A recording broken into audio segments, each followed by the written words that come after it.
Halo semuanya. Di sesi kali ini, kita akan coba bedah bareng-bareng salah satu konsep paling dasar tapi penting banget, yaitu aset perusahaan. Biar gampang, kita bakal pakai analogi sederhana dan studi kasus dari Salim Ivo Mas Pratama atau SIM. Tenang aja, ini bakal gampang dimengerti kok, bahkan buat Anda yang baru mulai investasi. Oke, kita mulai dengan pertanyaan simpel, coba bayangin sejenak. Kalau Anda lagi butuh uang sekarang juga, mana yang lebih gampang diakses? Uang tunai yang ada di dompet, atau nilai rumah Anda? Pasti uang di dompet kan? Kalau mau jual rumah jadi uang tunai, itu kan butuh proses dan waktu. Nah, konsep inilah seberapa cepat sesuatu bisa jadi uang yang jadi inti obrolan kita. Sekarang kita akan bangun analogi dasarnya. Anggap aja keuangan perusahaan itu mirip sama keuangan kita pribadi. Ada uang buat jajan sehari-hari dan ada investasi buat masa depan. Bedanya ya cuma skalanya aja yang jauh lebih besar. Nah, di sini kita lihat perbandingannya. Dompet yang isinya uang tunai itu ibarat dana yang liquid, gampang banget diakses buat kebutuhan harian. Sementara rumah itu adalah investasi jangka panjang. Nilainya sih besar, tapi nggak gampang dicairkan. Rumah itu aset buat pertumbuhan di masa depan. Konsep dompet dan rumah ini kunci buat ngerti aset perusahaan.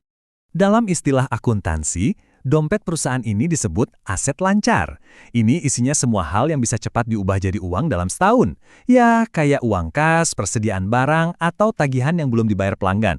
Pokoknya ini dana buat operasional sehari-hari. Terus rumahnya perusahaan apa? Nah, itu namanya aset tidak lancar. Ini adalah investasi jangka panjang yang jadi tulang punggung pertumbuhan di masa depan. Contohnya, tanah, gedung pabrik, mesin-mesin produksi, sampai perkebunan. Aset ini bukan buat dijual cepat, tapi buat menghasilkan duit selama bertahun-tahun ke depan.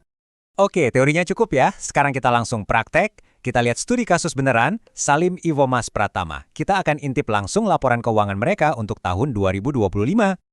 Nah, ini dia. Datanya kita ambil langsung dari laporan keuangan resmi SIMPE.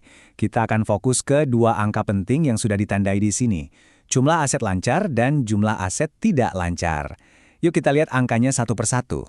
Jadi, di akhir 2025, dompetnya SIM itu isinya kira-kira 15,1 triliun rupiah. Ini adalah uang cair mereka yang siap dipakai buat muterin bisnis sehari-hari, bayar gaji karyawan, beli bahan baku, dan lain-lain. Sekarang, coba lihat yang ini. Rumah atau investasi jangka panjangnya SIM itu nilainya lebih dari 26,2 triliun rupiah. Ini termasuk semua perkebunan kelapa sawit mereka, pabrik-pabrik pengolahan, dan semua mesin yang jadi motor penggerak bisnisnya. Dan kalau divisualisasikan, jadi kayak gini. Kelihatan jelas banget kan perbedaannya?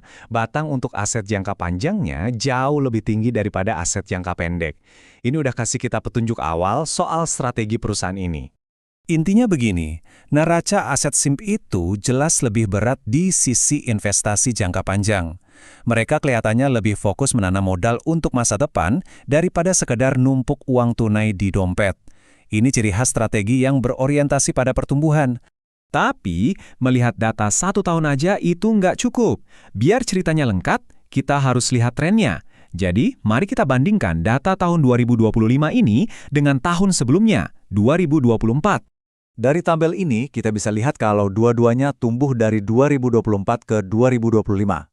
Dompet mereka jadi lebih tebal, ini bagus buat operasional. Tapi, lihat deh, investasi jangka panjang mereka juga tumbuh signifikan, nambah lebih dari 2 triliun rupiah. Dan ini poin kuncinya. Bukan cuma aset tidak lancarnya yang lebih besar, tapi jarak antara keduanya itu makin lebar di tahun 2025. Ini nunjukin kalau perusahaan secara konsisten terus menanamkan modalnya ke aset-aset yang akan mendorong pertumbuhan di masa depan. Oke, kita udah lihat semua datanya. Pertanyaan terbesarnya sekarang, terus kenapa?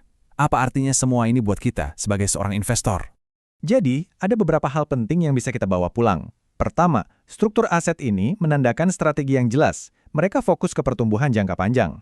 Kedua, ini tuh wajar banget buat industri agribisnis yang emang butuh investasi gede-gedean di awal buat kebun dan pabrik. Nah, tugas kita sebagai investor adalah terus memantau keseimbangannya. Apakah dompet mereka cukup tebal buat kebutuhan jangka pendek, sambil terus bangun rumah yang lebih besar? Keseimbangan inilah yang jadi kunci pertumbuhan yang berkelanjutan. Kutipan dari Warren Buffett ini pas banget. Aset tidak lancar, pabrik, kebun, merek dagang, itu seringkali jadi sumber keunggulan kompetitif yang awet buat sebuah perusahaan. Dengan ngertiin struktur asetnya, kita jadi bisa menilai seberapa kuat dan tahan lama keunggulan itu. Kita tutup dengan pertanyaan ini untuk Anda renungkan. Setelah kita bedah sama-sama, menurut Anda gimana posisi SIM?